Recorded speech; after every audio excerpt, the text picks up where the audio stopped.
Obviamente por el filtrado glomerular, básicamente el primer paso en la formación de orina. El filtrado glomerular se produce aproximadamente a razón de más o menos unos 180 litros diarios de filtrado. De esto, pero, la gran mayoría va a ser reabsorbido. Solo 1 a 1.4 litros de líquido de filtrado se va a eliminar a través de la orina. Todo lo demás, lo que vienen a ser los casi 179, 178, 179 litros, se van a reabsorber casi por completo dentro de lo que vienen a ser los túbulos renales. El filtrado glomerular está compuesto de una forma casi idéntica a la sangre, con excepción. Quiere decir, no vamos a encontrar primero proteínas, en especial proteínas grandes, proteínas plasmáticas grandes. Junto con las proteínas se van a quedar dentro del torrente sanguíneo gran cantidad de calcio, así como también se van a quedar los ácidos grasos. Y claro, tampoco van a salir las células. Así que básicamente el filtrado glomerular, si nosotros a la sangre le quitamos las proteínas, el calcio, las grasas y las células, lo que quedaría es lo que es propiamente el filtrado glomerular. Su composición está generalmente dada por agua, electrolitos y moléculas pequeñas. El filtrado glomerular es más o menos el 20% del flujo plasmático renal. Tomando en cuenta que los riñones reciben un 22% del gasto cardíaco, unos 1100 ml, estamos hablando de que el filtrado glomerular son más o menos unos 125 ml por minuto.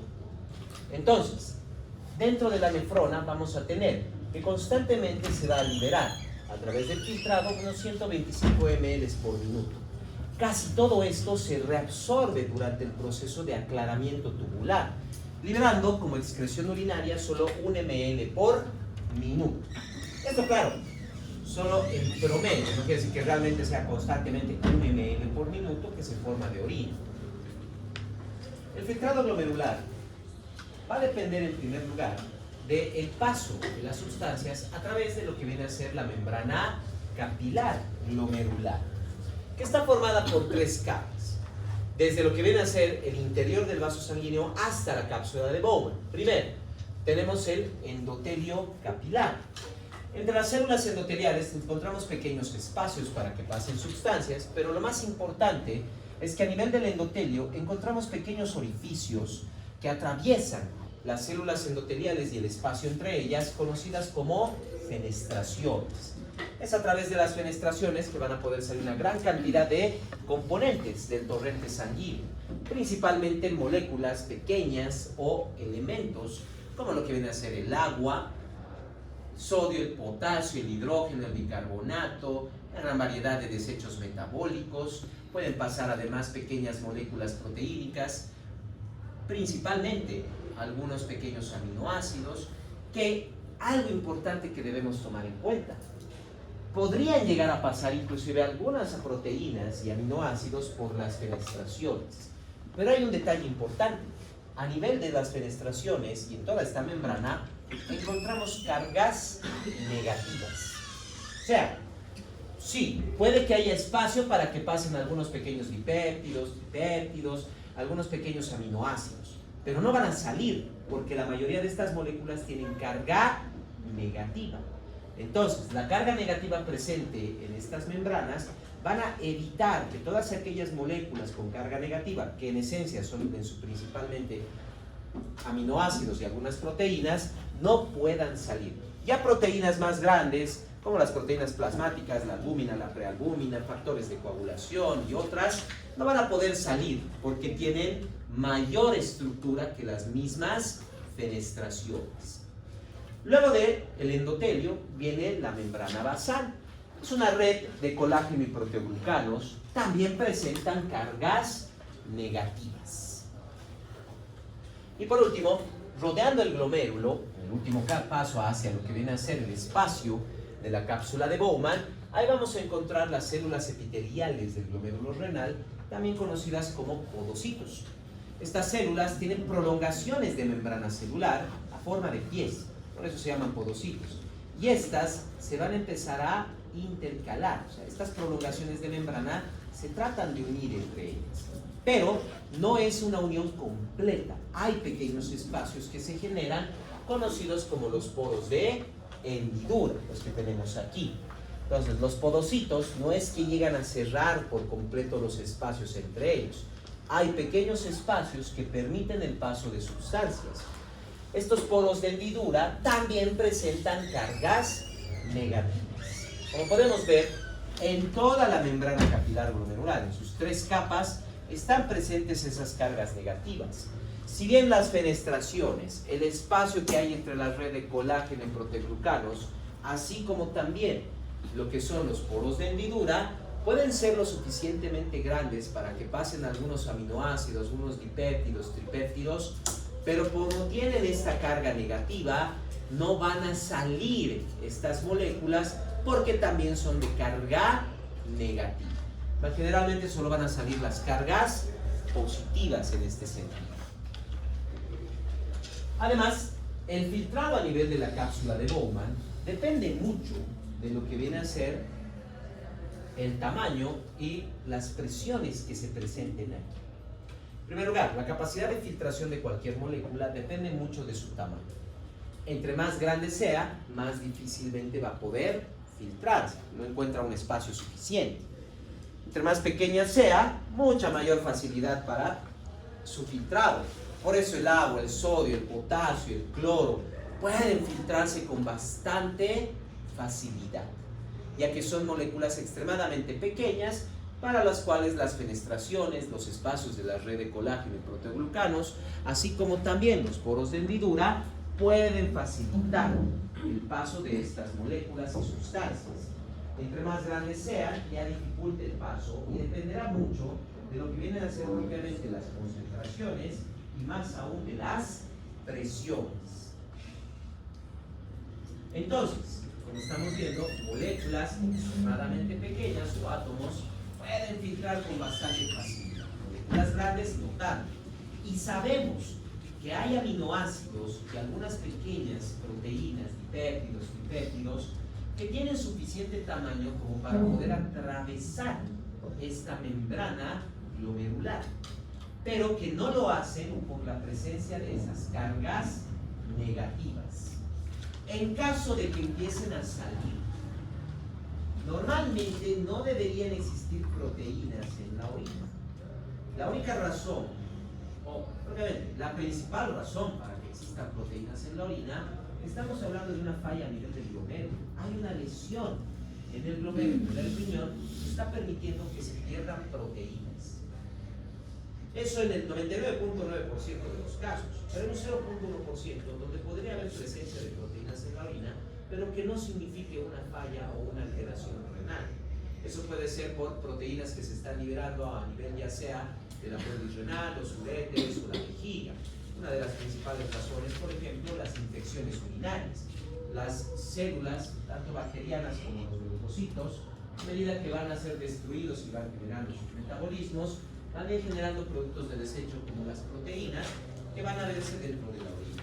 Pero eso va a venir acompañado de toda la sintomatología de una infección urinaria. En cambio, si se encuentran proteínas, y principalmente proteínas pequeñas plasmáticas o aminoácidos, eso nos está indicando una falla renal. En algunos casos, esto puede deberse a lo que viene a ser la nefropatía de cambios mínimos. Sí, hay situaciones que van a generar directamente falla renal por daño del glomérulo. O sea, histológicamente el glomérulo se daña, se altera. Esa es la mayoría de las fallas renales. Pero hay una en la que histológicamente hablando, el glomérulo está perfecto. No hay ningún tipo de alteración. No hay daño en el endotelio, no hay daño en la red de colágeno, no hay daño en las células epiteliales, en los podocitos. Entonces, ¿qué está pasando? ¿Por qué está saliendo proteína? Es porque se invirtió la carga negativa. Más bien ahora hay una carga positiva que permite la salida de todas estas sustancias. Esa es la nefropatía de cambios mínimos. ¿Es una forma de falla renal? Sí, es una forma de falla renal. Pero no presenta daño histológico. El problema es que hay una alteración de carga eléctrica. Igual, ¿se lo trata como cualquier otra insuficiencia renal? Sí, porque no podemos ingresar ahí. En primer lugar, no podemos tener tanta tecnología como para llegar y cambiar cargas eléctricas ahí adentro. Difícil. Se generó entonces un daño. No es un daño histológico, es solo una alteración de carga eléctrica. En la mayoría de los casos, esto significa lo que viene a ser una nefropatía familiar. De hecho, ese tiene su nombre como el síndrome de Alport. Es una nefropatía familiar que se manifiesta principalmente en personas jóvenes, pero es familiar, quiere decir que hay una historia familiar de problemas renales. La nefropatía de cambios mínimos es una de las nefropatías más raras que hay, pero que es de difícil diagnóstico, porque vamos a tener proteinuria y todas las biopsias renales son negativas, no hay ningún problema. El único problema que existe es una variación de cargas eléctricas. Como les dije, hay espacios para que pasen aminoácidos y algunos dipéptidos, tripéptidos y pequeñas proteínas hay, pero es la carga negativa la que previene que salga. Cuando se invierte esa carga, más bien empiezan a salir algunos aminoácidos y proteínas. Fuera de esto, aparte del tamaño, también vamos a tener fuerzas que van a determinar el filtrado glomerular y son muy similares a las fuerzas de Stark. Tenemos la presión hidrostática capilar, una fuerza de salida para el filtrado, la presión coloidosmótica capilar glomerular, que es una fuerza de entrada, y la presión hidrostática de la cápsula de Bowman. Notarán que aquí no existe presión coloidosmótica en la cápsula de Bowman, porque normalmente no tienen que haber ahí proteínas. Entonces difícilmente se va a generar una presión coloidosmótica. Estas tres presiones son las que determinan el filtrado glomerular. Por ejemplo, en un paciente con hipertensión, está subiendo la presión hidrostática glomerular. Lo que quiere decir, hay un aumento de la presión de salida. A medida que va saliendo el líquido, por ejemplo, va generándose concentración. No se olviden que no van a salir proteínas y células, lo que aumenta en gran medida la presión coloidosmótica y evita el filtrado. Y a medida que sale el líquido, va aumentando la presión de la cápsula de Bowman, hasta que llega un punto en que la presión de la cápsula de Bowman es suficiente como para poder prevenir el filtrado contra la presión hidrostática. Igual, se detiene el filtrado. Estas determinantes se autorregulan. Eso es lo que les estoy tratando de explicar. Se va a autorregular. Si sale demasiado filtrado, va a aumentar la presión de la cápsula de Bowman, lo que detiene el filtrado, evitando que salga tanto líquido que pueda dañarse la nefrona. Ahora, si no hay mucho líquido y tenemos hipertensión, entonces va a empezar a salir mayor cantidad de agua. O lo que pasa, por ejemplo, en los problemas hepáticos. Una falla hepática provoca que no se pueda producir suficientes proteínas plasmáticas, principalmente la albúmina, lo que determina que se pierde la presión coloidosmótica. Claro, la falla hepática me va a generar edemas, pero también me va a generar un incremento del filtrado glomerular. Va a empezar a filtrarse mayor cantidad de sustancias porque he perdido esa presión que me retenía líquido dentro de los capilares en el riñón. Se va a generar entonces mayor liberación de líquido. El aumento del coeficiente de filtración de cualquier sustancia significa propiamente que aumenta su filtrado glomerular. Ahora, el riñón depende en gran medida de lo que viene a ser su flujo sanguíneo para poder generar tanto el filtrado como el aclaramiento, a sus funciones metabólicas y de regulación. El riñón recibe el 22% del gasto cardíaco. Hemos visto que estos son más o menos unos 1100 ml. Es el único órgano que recibe tal cantidad de sangre. El cerebro recibe 7 veces menos que eso. El cerebro recibe menos inclusive del 7% del gasto cardíaco cuando está completamente en reposo. Entonces no necesita tanto flujo de sangre, pero sí lo necesita el riñón. Y el riñón lo necesita principalmente porque consume grandes cantidades de oxígeno. Los mecanismos de filtrado que acabamos de ver no solo filtrar. Hemos visto las determinantes. Depende principalmente de la presión hidrostática capilar, la presión hidrostática de la cápsula de Bowman, así como también la presión coloidosmótica capilar. Y el coeficiente de filtración depende también del tamaño de las moléculas. Entre más pequeña sea, más fácil va a filtrar. Entre más grande sea, con mayor dificultad. Cargas eléctricas para aminoácidos y pequeñas proteínas. Es simplemente fuerzas cinéticas. No estamos viendo ahí nada de otro tipo de energía. Solo fuerzas cinéticas que se encargan del filtrado. Pero, eso es muy importante, pero el riñón necesita gran cantidad de flujo sanguíneo para poder generar ese filtrado. Así que va a depender en gran medida del oxígeno que va a fluir. Además, lo que vamos a ver en la siguiente clase, el aclaramiento tubular depende mucho de mecanismos de transporte activo. ¿Y qué energía se gasta en el transporte activo? ATP. ¿De dónde voy a sacar el ATP entonces? De la oxidación.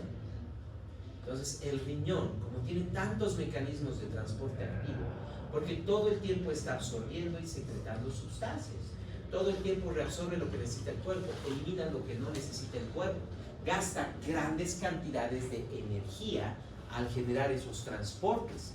Y uno de sus principales mecanismos es la reabsorción de sodio. A través de la reabsorción de sodio, no solo tenemos el transporte activo primario de sodio, tenemos transportes activos secundarios de sodio, que van a permitir la absorción o eliminación de sustancias, ya sea que sea cotransporte con el sodio o contratransporte, pero se mueve gran cantidad de sodio, transporte activo. O sea, necesitamos gran cantidad de ATP para activar todos estos transportadores. El consumo de oxígeno está directamente relacionado a la reabsorción de sodio. Entre más sodio se reabsorbe, más oxígeno consumen las células renales para poder generar el ATP necesario para estos mecanismos de transporte. Determinando entonces el flujo sanguíneo renal.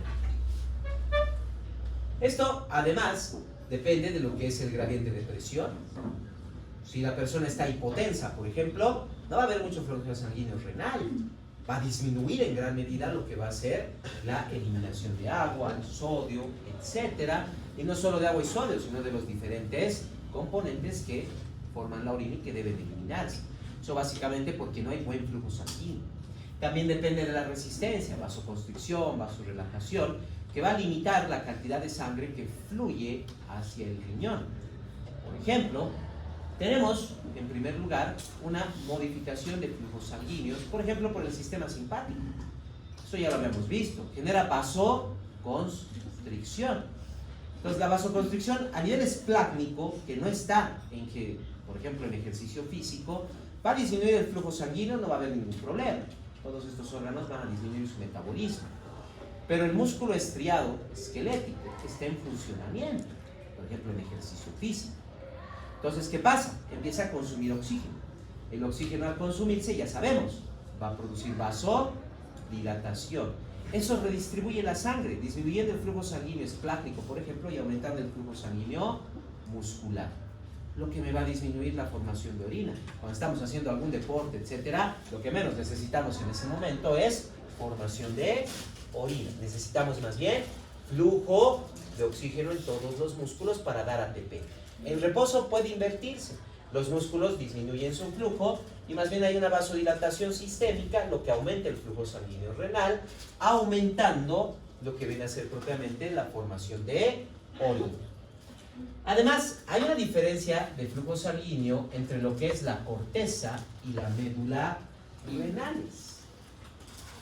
Habíamos visto algo muy importante.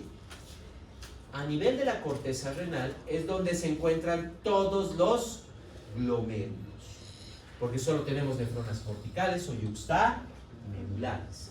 Todos los glomérulos renales se encuentran en la corteza renal. Es aquí donde va a haber un mayor flujo sanguíneo, porque están aquí todos los glomérulos. Además, Los túbulos contorneados proximal y distal en su mayoría están dentro de la corteza renal y tienen una amplia distribución de capilares alrededor que permite también lo que son los procesos de aclaramiento. En cambio, en la médula renal, principalmente en los espacios interlobulares, lo que es propiamente la médula que se encuentra entre las pirámides renales, ahí sí encontramos lo que son propiamente las arterias y venas interlobulares. Pero en las pirámides renales no hay tanto flujo de sangre. Las pirámides renales, no se olviden, están formadas principalmente por las asas de Henle. Entonces, va a haber una pequeña cantidad de capilares junto con las asas de Henle para poder permitir los mecanismos de reabsorción a este nivel. El flujo sanguíneo renal es mucho más amplio a nivel de la corteza que a nivel de la médula renal. Y de hecho, incluso han visto esa diferencia anatómicamente. Cuando ustedes tenían el riñón en sus manos, toda la corteza era fácil de identificar porque es oscura. Y la médula es más clara, incluso un poquito amarillenta en algunas partes, lo que viene a ser las pirámides renales. Existe esta diferencia de flujo sanguíneo renal por la distribución de la nefrona y propiamente la misma estructura que tiene la nefrona. Ahora, el control del filtrado glomerular y del flujo sanguíneo están íntimamente relacionados. Tenemos el control autónomo, el sistema nervioso simpático. Una vasoconstricción va a disminuir el flujo sanguíneo renal, lo que me disminuye el filtrado glomerular. Justo lo que les acabo de explicar. La vasoconstricción que va a generar el sistema simpático disminuye la cantidad de sangre que llega al riñón. Esto disminuye en primer lugar el filtrado por parte de la modificación de las determinantes, lo que es la presión hidrostática capilar. Además, disminuye también el oxígeno, lo que también va a generar entonces una disminución de los mecanismos de transporte activos. Ahora, también tenemos controles hormonales.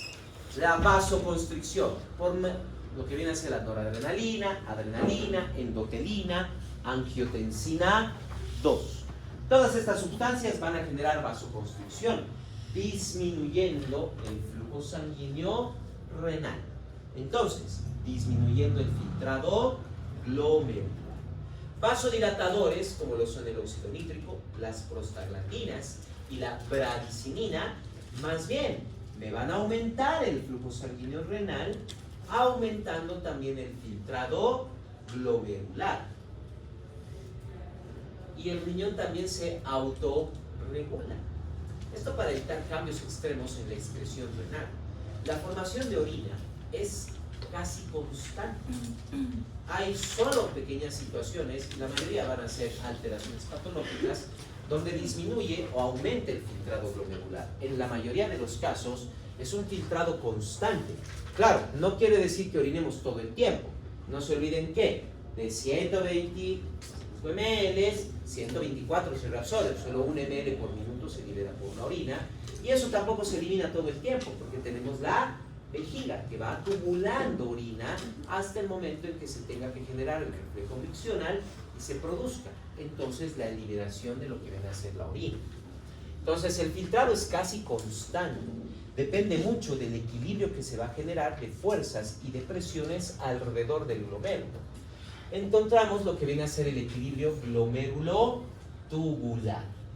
En el equilibrio glomérulo-tubular estamos viendo propiamente que a nivel del glomérulo y propiamente de la cápsula de Bowman y el túbulo contorneado proximal es donde se va a generar este equilibrio. Si llega una gran cantidad de sangre, va a haber una gran cantidad de filtrado. Y aquí empiezan a funcionar las determinantes que habíamos visto. Más sangre significa mayor presión, lo que me aumenta la presión hidrostática glomerular. Va a haber mayor filtrado, mayor salida.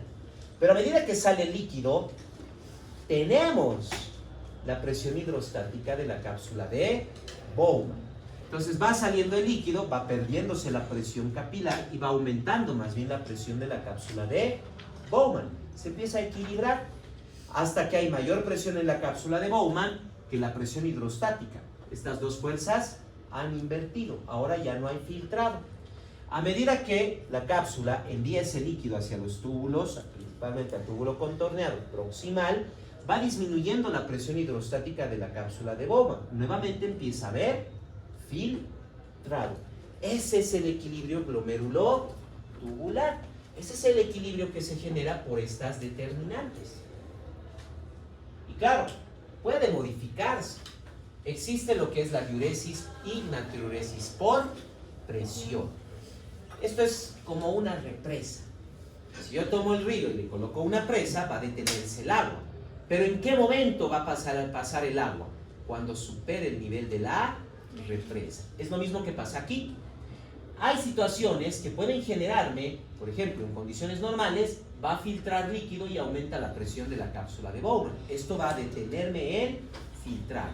Pero si soy hipertenso, no importa esa presión de la cápsula de Bowman, porque la presión arterial va a superar esa presión de la cápsula de Bowman y va a empezar a desbordar propiamente sodio y agua, un mecanismo que tiene el riñón para regular la presión. No se olviden que cuando hay hipertensión, el riñón tiene que eliminar gran cantidad de sodio y de agua. Entonces aparece una natriuresis y una diuresis por presión. El sodio empieza a salir, el agua empieza a salir. De esta manera es como se puede prevenir que eleve demasiado la presión arterial mientras el riñón pueda generar ese control. Eso lo vemos, por ejemplo, cuando tenemos un excedente de aldosterona. Habíamos visto el sistema renina-angiotensina-aldosterona, ¿verdad? En un momento lo vamos a volver a revisar. La aldosterona, no se olviden, estimula la absorción renal de sodio y agua. A nivel de los túbulos renales, no a nivel del glomérulo. Entonces, la aldosterona, al retener sodio y agua, me eleva la presión. Pero esto es en el túbulo renal.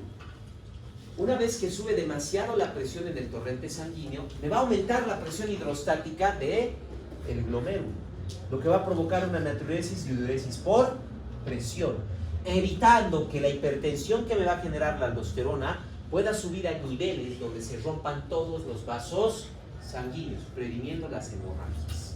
Entonces va a haber una natriuresis y una diuresis por presión, que aunque esté el efecto de la aldosterona, como a nivel del glomérulo estoy liberando gran cantidad de sodio y agua, supera por completo la reabsorción de sodio y agua que está infectando la aldosterona. Mientras haya presión elevada, puede liberarse gran cantidad de sodio y de agua. Natriuresis y diuresis por presión. Por otro lado, tengo la retroalimentación túbulo-glomerular. Esta retroalimentación túbulo-glomerular depende del complejo yuxtaglomerular, que está aquí. Cuando ustedes llevaron histología, vieron que parte del túbulo contorneado distal pasa justo entre la arteriola aferente y eferente. Esta unión, este contacto de lo que viene a ser el túbulo contorneado distal con la arteriola aferente y eferente es el complejo yuxtaglomerular. Y de hecho, las células del túbulo contorneado distal que están en contacto con estas arteriolas forman lo que viene a ser la mácula densa, que es la que se encarga de controlar el flujo sanguíneo dependiendo del equilibrio de presión o volumen de líquido que haya entre el túbulo distal y las arteriolas aferente y eferente. ¿Qué se refiere? La mácula densa, estas células yuxtaglomerulares, son las que se van a encargar. Uno, si hay poco líquido dentro del túbulo, hay poca presión. Y hay más bien mayor sangre, mayor presión en la parte externa. Entonces, estas células van a empezar a liberar un vasodilatador, que va a generar una vasodilatación y va a permitir un gran flujo de sangre dentro del glomérulo. Como va a fluir bastante sangre, aumenta propiamente el filtrado. Va a aumentar la cantidad de líquido que va a salir a la cápsula de Bowman y de aquí va a empezar a moverse. Túbulo contorneado proximal, asa de Ende, hasta llegar aquí, al túbulo contorneado distal. Cuando empieza a aumentar la presión del túbulo contorneado distal, eso va a afectar a las células yuxtaglomerulares, a la mácula densa. Y en vez de liberar un vasodilatador, van a empezar a liberar un vasoconstrictor. Entonces se contrae la arteriola aferente, disminuyendo el flujo sanguíneo dentro del glomérulo y esto me reduce el filtrado glomerular, permitiendo entonces que todo el líquido que ya había salido pueda pasar por los túbulos, pueda generarse tranquilamente el aclaramiento. Como hay menor flujo sanguíneo y menor filtrado, eventualmente dentro del túbulo distal empieza a bajar la presión. Como baja la presión, se invierten las células de la mácula densa, estas células yuxtaglomerulares, dejan de producir el vasoconstrictor y más bien empiezan a liberar el vasodilatador, aumentando el flujo sanguíneo glomerular y aumentando su filtrado. Una retroalimentación negativa constante. El mismo riñón, la misma nefrona se autorregula. Dependiendo de la cantidad de líquido que haya en el túbulo contorneado distal, es que va regulando la cantidad de sangre que está ingresando dentro del glomérulo. Un autocontrol constante. Tenemos además la reducción del sodio, que me puede generar en primer lugar una pérdida de presión. Si no hay sodio, no hay agua. No se olviden que donde está el sodio está el agua. Y si disminuye entonces el volumen sanguíneo, me está disminuyendo el gasto cardíaco, hipotensión. ¿Qué va a hacer entonces el riñón? Esto puede generar una vasodilatación. El riñón lo que va a hacer entonces es activar el sistema renina-angiotensina-aldosterona. No se olviden que menor flujo de sangre renal significa hipoxia renal. Necesita 22% del gasto cardíaco, consume gran cantidad de oxígeno. Así que baja un poquito el flujo sanguíneo, la necesidad de oxígeno del riñón sigue siendo la misma. Así que entra en hipoxia. Toda célula renal que esté en hipoxia o que está sufriendo, ¿qué libera? Renina. ¿Qué hace la renina? Actúa sobre el angiotensinógeno formando la angiotensina 1. La angiotensina 2 a nivel pulmonar, por la enzima convertidora de angiotensina, se transforma en angiotensina 2. Y la angiotensina 2, primero, me genera una leve vasoconstricción, aumentando la resistencia y tratando de subir la presión, pero me estimula al riñón para retener sodio y agua. La retención de sodio y agua me va a aumentar el volumen sanguíneo y me va a generar un aumento de la presión y del flujo de sangre al riñón. Ahora, también libera aldosterona. No se olviden que el sistema renina, angiotensina, aldosterona. Y la aldosterona en los túbulos renales también me va a generar retención de sodio y de agua. Aumenta la presión, aumenta el flujo. Y propiamente, ahora tengo suficiente oxígeno dentro del riñón. Como ya hay oxígeno, las células ya no están en hipoxia. Dejan de liberar renina. Y se detiene el sistema renina-angiotensina-aldosterona. Si subiera demasiado la presión, pues bueno, ahí tengo la natriuresis y diuresis por presión. Empieza a liberarse entonces gran cantidad de sodio y agua. Baja el volumen sanguíneo, baja el gasto cardíaco. Puede bajar demasiado, otra vez, hipoxia para el riñón. De nuevo, se activa el sistema renina-angiotensina-aldosterona. Un control directo entre el riñón con el sistema renina-angiotensina-aldosterona.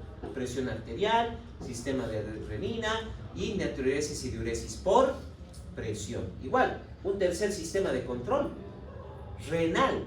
O sea, ya teníamos el control hormonal, ya tenemos el control nervioso y tengo 3 sistemas de control renales. 3 sistemas que me están controlando y regulando constantemente el flujo sanguíneo renal. Y aumentamos un cuarto, la autorregulación miógena, que básicamente es el mecanismo de vasoconstricción y vasodilatación miógena que habíamos visto. La teoría también de la falta de oxígeno. Si falta oxígeno en el riñón, va a haber también vasodilatación, porque sin oxígeno no hay ATP y los vasos sanguíneos van a empezar a dilatarse, permitiendo mayor flujo de sangre. Ya cuando el flujo sanguíneo está regulado, los mismos vasos sanguíneos generan cierta vasoconstricción. Ya tienen oxígeno, ya tienen ATP, ya pueden regular sus contracciones musculares para poder regular el flujo sanguíneo dentro del riñón. Ahora, las proteínas y la glucosa pueden también aumentar el filtrado glomerular en caso de que estemos en exceso. Sí va a haber pequeñas cantidades de algunos aminoácidos y proteínas pequeñas que son de carga positiva y que pueden pasar, pero es la mínima cantidad. Lo más importante, pero, va a ser la glucosa. Después del sodio, el segundo elemento osmótico de los líquidos corporales es la glucosa. Donde va el sodio va el agua y donde va la glucosa también va el agua. Entonces, en un paciente, en cualquier persona, normalmente va a salir glucosa y casi se reabsorbe en su totalidad. Pero en un paciente diabético sale glucosa en gran cantidad y arrastra consigo gran cantidad de agua. Lo que provoca que, así como por un paciente con exceso de sodio aumenta la diuresis, en un paciente diabético también aumenta la diuresis, eliminando gran cantidad de agua del cuerpo, lo que puede generar alteraciones del filtrado, alteraciones en la mácula densa y propiamente, como hay mayor cantidad de glucosa, aquí es donde aumenta el filtrado, porque no solo va a haber una presión hidrostática, empieza a formarse una presión osmótica dentro de la cápsula de Bowman. La glucosa va a arrastrar agua. Y no se olviden que a través del filtrado, el agua es el que lleva todos los solutos. Entonces, a medida que se va filtrando agua, se va filtrando todo lo demás. Entonces, el aumento de glucosa me va a generar mayor filtrado glomerular. Lo que puede hacer que incluso la orina se vea mucho más concentrada, dependiendo de cuáles son los mecanismos de aclaramiento y cuántos solutos se van a poder reabsorber. ¿Alguna duda que tengan? No es un tema largo, como les digo.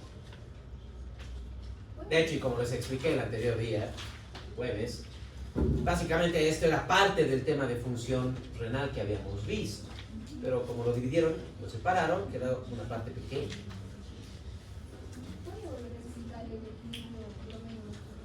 Claro, el equilibrio glomerulotubular depende propiamente de estas fuerzas determinantes del filtrado. Depende propiamente de lo que es la presión hidrostática, tanto a nivel glomerular como a nivel de la cápsula de Bowman. Y claro, la presión coloidosmótica se puede modificar con ellas. Si hay mayor incremento de presión, por ejemplo, ha aumentado el flujo sanguíneo renal y me aumenta la presión arterial en el riñón, va a haber mayor salida de líquido. Pero a medida que sale el líquido, dos cosas. Primero, se va concentrando la sangre, aumentando la presión coloidosmótica, lo que absorbe el líquido. Y también aumenta la presión hidrostática de la cápsula de Bowman, lo que detiene el filtrado. Este proceso entonces va a generar salida de líquido hasta que la cápsula de Bowman tenga suficiente presión para prevenir el filtrado. Pero la cápsula de Bowman no se queda con esa presión. El líquido empieza a moverse por el túbulo contorneado proximal, lo que disminuye la presión de la cápsula de Bowman y permite mayor filtrado. Ese es el equilibrio glomerulotubular. Dependiendo de la presión de la cápsula de Bowman y la cantidad de líquido que hay, es que va determinando cuánto de líquido puede filtrarse. Ya es como un repaso de las fuerzas de Starling. Claro que en las fuerzas de Starling tenemos también la presión coloidosmótica intersticial. Y el excedente de líquido, en vez de irse por un túbulo, se va por el sistema linfático. Pero funciona casi de la misma manera. ¿Otra duda?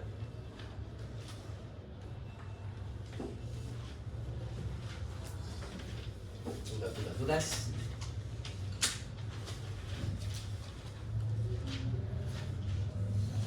Nada. Bueno, eso sería todo de esta clase. No se olviden, algo muy importante. Espero que estén